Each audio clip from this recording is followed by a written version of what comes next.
কেমন লাগলো তোমার?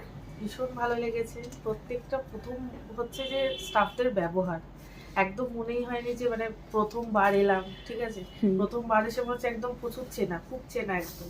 হ্যাঁ। আর যখন আমি প্রথমবার স্মুথনিং করাই সেটা ভালো ছিল, যখন সেকেন্ড টাইম যখন বোটক্স করাই হুম। তারপর আমার পুরো মিডিল থেকে হেয়ার জাস্ট এরকম লেন্থের হয়ে গিয়েছিল, অটোমেটিকলি ব্রেকেজ হয়ে গেছে ওটা, আচ্ছা। ঠিক আছে। ওটা বোঝা যাচ্ছিল যে কি থেকে ওই যে দিদির কাছে আসি, দিদি আগে আমার হেয়ার চেক করে এক সপ্তাহ আগে, বলে যে যদি তোমার ভালো থাকে তাহলে আমি করবো, নয়তো আমি করবো না, তাহলে তুমি ছেড়ে দাও, করতে হবে না।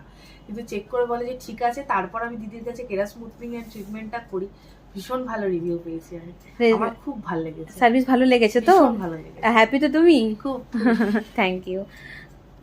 তো আপনারা জানতেই পারলেন ওর এক্সপিরিয়েন্সের কথা, ওর আগের হেয়ারের সমস্যা কী ছিল, ও কোথা থেকে সার্ভিস করিয়েছিল, যেটার কারণে ওর হেয়ার লসের প্রবলেম, ইভেন ওর হেয়ার ব্রেকেজের প্রবলেম অনেকটাই ওর সমস্যায় ভুগছিল।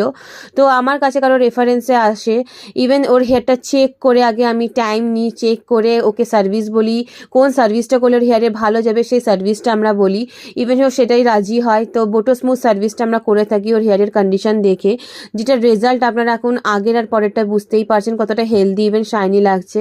আর আপনারাও যদি করতে ইন্টারেস্টেড হন যোগাযোগ করতে পারেন এই নাম্বারে।